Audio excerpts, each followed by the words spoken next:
अस्सलामुअलैकुम नाजरीन। दिखाया जाता है कि एक खूबसूरत सुबह का आगाज होता है और हीरा मानी जो सारा का किरदार अदा कर रही हैं, चाहे नमाज पर बैठी दुआ कर रही होती है क्योंकि उस दिन उसका इंटरव्यू था। साथ ही वो अपनी माँ से पूछती है कि आपने मेरे लिए कोई ख्वाब देखा, क्योंकि आप जब भी कोई ख्वाब देखती हैं वो मेरे लिए वो सच्चा होता है। इसके बाद वो नाश्ते में अपनी माँ की मदद करवाने लगती है। इसी घर में उसकी एक और कजन रहती है जिसका जो उसकी फुफो जात है, जिसका नाम दुरैया है। वो भी नाश्ता बनाती है और ऐसा बनाती है कि उसकी माँ देखती रह जाती है और उसके फूहड़पन पर बहुत परेशान होती है और उसे कहती है अगर तुम्हारे यही हालात रहे तो वहाज का रिश्ता तुम्हारे लिए नहीं आएगा। वहाज जो इन दोनों का कजन है। इसके बाद उसकी नजर पड़ती है उसकी कलाई में चूड़ियों के ऊपर। वो नोचते हुए चूड़ियां उसकी कलाई से उतारती है और अपने हाथ में चढ़ा लेती है। साथ ही कहती है मुझे ऐसी लड़कियां जहर लगती हैं जो छन छन चूड़ियां करती लड़कों को अपनी तरफ मुतवज्जा करती है। साथ ही अपनी बेटी को कहती है सारा के साथ जाना है तो पर्दा कर कर जाना। फिर दिखाया जाता है कि सारा के वालिद पूरी रात मेहनत करके सारा के लिए एक सूट तैयार करते हैं जो सारा को बहुत पसंद आता है। अब इस लाड में वो उनके गले से लिपट जाती है और रोने लगती है। इसके बाद वो दोनों तैयार होकर निकलने ही लगते हैं, जिस पर सारा हैरान हो जाती है क्योंकि सारा को तो मालूम ही नहीं था दुरैया ने उसके साथ जाना है। हकीकत में दुरैया का कुछ और प्लान था। उसको अपनी एक दोस्त के साथ उसके बॉयफ्रेंड से मिलने जाना था और यहाँ जाने के लिए सारा से भी झूठ बोलती है कि उसको हॉस्पिटल जाना है एक दोस्त की इयादत करने के लिए। अब वो सारा को मनाते हुए वहाँ एक ऑटो रिक्शा रोकती है और उसमें बैठकर चली जाती है। बेचारी सारा परेशान तो बहुत होती है मगर क्या कर सकती थी। अब सारा जहाँ इंटरव्यू के लिए जाती है वहाँ एक सरफराज साहब मौजूद होते हैं जो देखते ही नजर आ जाता है कि सारा पर बुरी नजर रखते हैं। अब लड़कियां कैंटीन पर चाय पीने के लिए चली जाती हैं क्योंकि इंटरव्यू में वक्त था। सारा जो वहीं बैठी थी, दुरैया भी मॉल पहुंच चुकी होती है और वहां घूम फिर रही होती है। इसके बाद सीसीटीवी में देखता है सरफराज और सारा को अंदर बुलाने का बहाना सोचता है। सारा को रूम में बुलाता है, उसके आगे कॉफी का मग रखता है और साथ ही महसूस करवाता है जैसे उसे तो पता ही नहीं था उस वो तो उसे गलतफहमी में बुला बैठा है। दुरैया मॉल पहुंच चुकी होती है और अबाया उतार देती है और लिपस्टिक लगाकर खूब तैयार होकर ब्लश ऑन लगाकर घूम रही होती है अपने दोस्त के साथ और उसके बॉयफ्रेंड का इंतजार कर रही होती है। वहां पर सारा जो सरफराज साहब के रूम में आ जाती है और फिर उसे अंदाजा होता है कि उसे यहाँ नहीं आना चाहिए था और वहाँ माजरत करके उठ के जाने लगती है, जिस पर सरफराज साहब उसे रोकने की कोशिश करते हैं मगर वो नहीं रुकती, वहां से चली जाती है। कमरे से निकलते हुए उसे अर्शी देख लेती है जो सरफराज की दोस्त है। वो कमरे में दाखिल होती है और बहुत बुरे तरीके से सरफराज को झाड़ पिलाती है।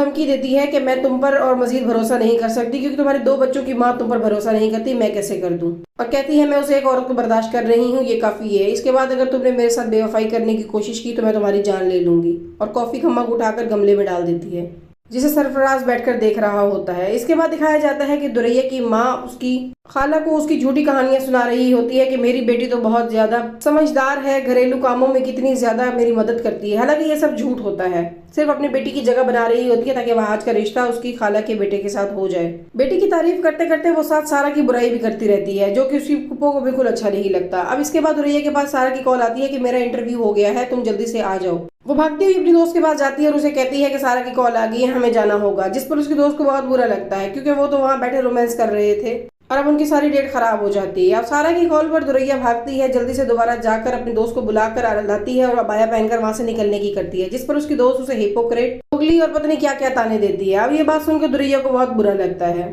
वही दोस्त जो चंद मिनट पहले उसे बॉम्ब और पता नहीं क्या कुछ कह रही थी अब उसकी बुराई कर रही होती है। अब दुरैया को बुरा तो बहुत लगता है मगर क्या कर सकते थे, जैसे दोस्त पालोगे वैसा ही होगा आपके साथ। सारा को भी कहीं ना कहीं अंदाजा हो जाता है कि ये मॉल गई हुई थी, ये किसी आदत के लिए नहीं गई थी। अब हाथ जो है जो सारा को पसंद करता है वो सारा के रिश्ते की बात उसकी वालदा से कर लेता है, जिसमें सारा की माँ बहुत खुश होती है और उससे कहती है कि वो जितनी जल्दी हो सके अपनी माँ को ये रिश्ते के लिए भेज दे। अब ये लोग तो जानते ही नहीं है कि दुरैया की माँ जिसको सब आपा और बड़े समझते हैं वो अपने दिल में क्या छुपाए बैठी है इन सब के लिए। अब सारा भाग के आती है अपनी माँ के गले लग जाती है और अंदाजा ही नहीं होता वहाँ वहाज भी मौजूद है। वहाज पे नजर पड़ते ही सारा ब्लश करने लगती है और उससे सलाम दुआ करती है और अपने कमरे में चली जाती है। टेबल पे खाना लगता है, दुरैया और सारा सबको सर्व कर रहे होते हैं, जिस पर दुरैया की माँ जब देखती है तो सारा जब वहाज को सर्व करती है तो उन दोनों का रवैया ही आपस में कुछ और होता है। सारा और वहाज की आंखों में प्यार देखकर उसे बहुत बुरा लगता है। वो दोनों को घूर रही होती है और अब उसे अंदाजा हो जाता है कि उसे अपने काम में जल्दी करना होगी। वहाज जब घर जाता है तो सारा की के बारे में सोच रहा होता है। उसके बाद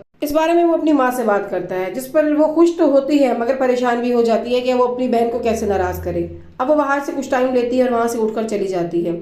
सारा की माँ भी सारा से बात करती है और उससे कहती है क्या तुम रजामंद हो इस रिश्ते के लिए, जिस पर सारा खुशी से उसके गले लग जाती है। अब अंदाजा हो जाता है कि वो भी खुश है। सारा का पहला दिन था अपने ऑफिस में और सरफराज दोबारा से उस पर नजर रखे हुए था। कभी खिड़की से देखता है तो कभी सीसीटीवी कैमरे से।